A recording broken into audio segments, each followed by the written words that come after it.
Hey crafty people, it's Tasha, welcome back to my channel. Today I'm taking part in Altenew's Craft Your Life Fluorescence Project Kit release. So I love these Craft Your Life releases. I always find some interesting things to do with them. So this time I decided to do a bit of watercolouring.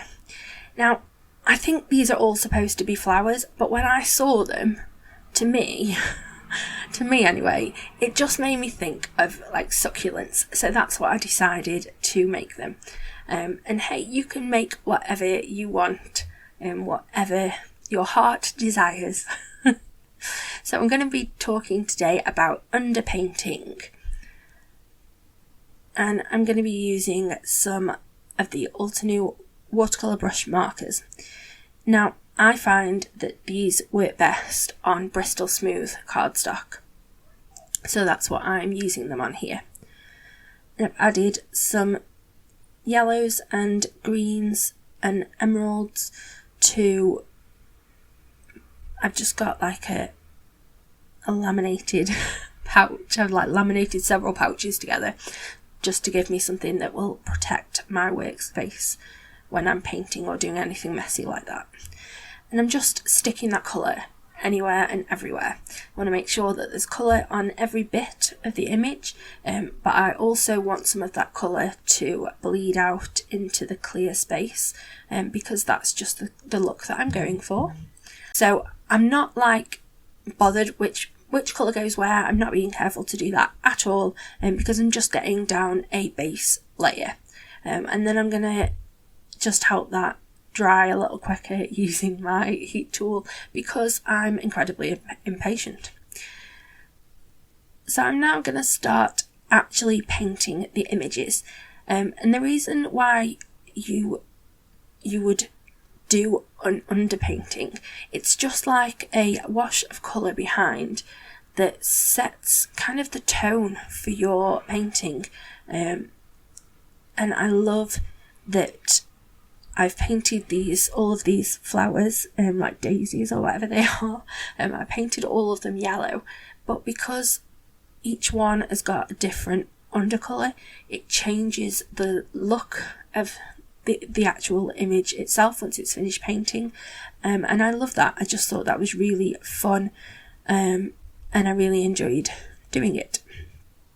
So I haven't included all of each bit, but you can see what I'm doing, and you can see the difference in those. There's those three yellow flowers, one at the top, one at the bottom, and then one in the corner of the image.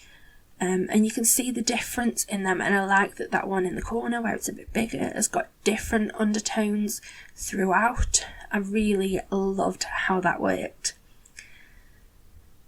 So here as well, because I want the colour to be stronger, I am going more direct to the cardstock, just for a more pigmented, brighter, vibrant look. But I'm using one of the darker markers where the shadows will be.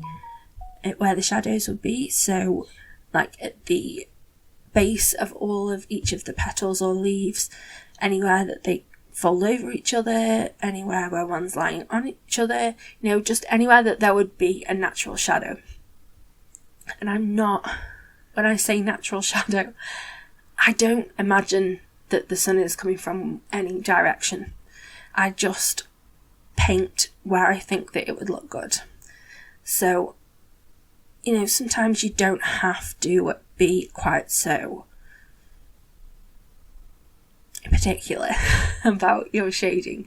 Just wherever you think that looking at that image, wherever you think that a shadow would look good, put the shadow there. There's no rules. Like, I really do think that this is supposed to be flowers, but I just saw succulents, so that's what I painted.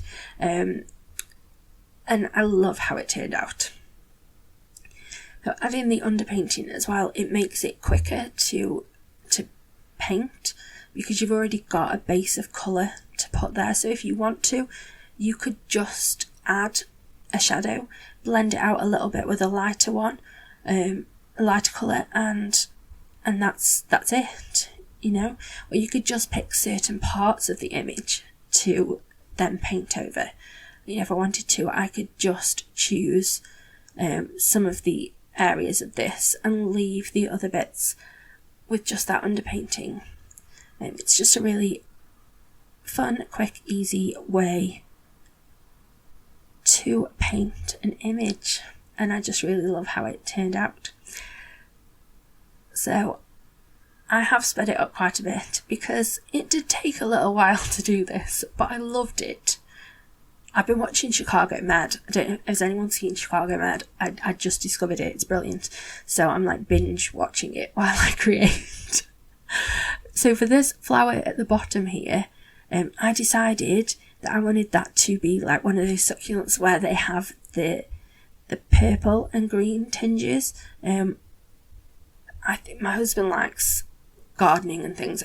I'm pretty sure that he says it's called variegation, where you've got the differences in colour and different ways that the colour spreads throughout each petal or leaf.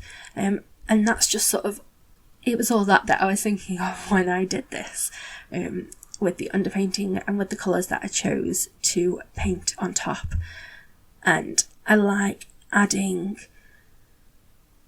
a different tone to it, like bringing that purple in is quite unexpected, but it looks so beautiful with the different greens and yellows, and yeah, I'm really happy with this one, guys, can you tell?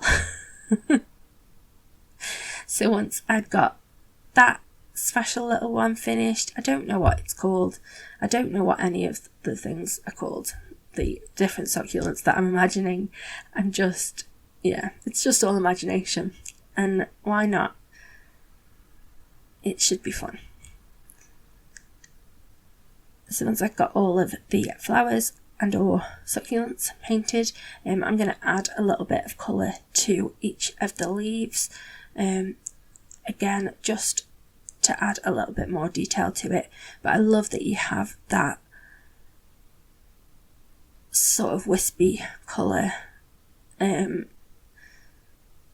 bleeding out from the image across the rest of the cardstock. It's just really pretty. I decided to add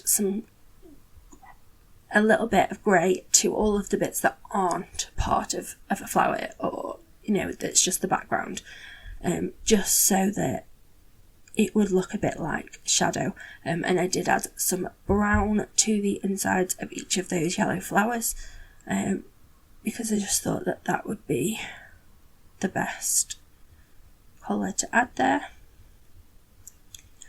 I did use one of the smaller detail brushes to add some grey to the edge of the whole piece, just to define that edge a little bit, and I just think that it helps it even more to pop off that underpainting and the rest of the card. So once that was fully dry, I cut that with a nesting rectangle die that I've got, and I just stamped a sentiment from the set. It just says thank you, and yeah, I love it. It's really simple but beautiful, and just look at all those different colours, how they bleed together, how the underpainting helps give a lot of variegation and variety to the painting over the top.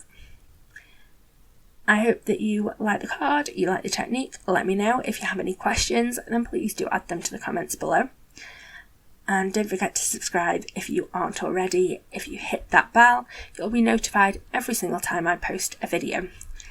I hope you have a lovely, happy, safe and wonderful week. Stay crafty. Bye.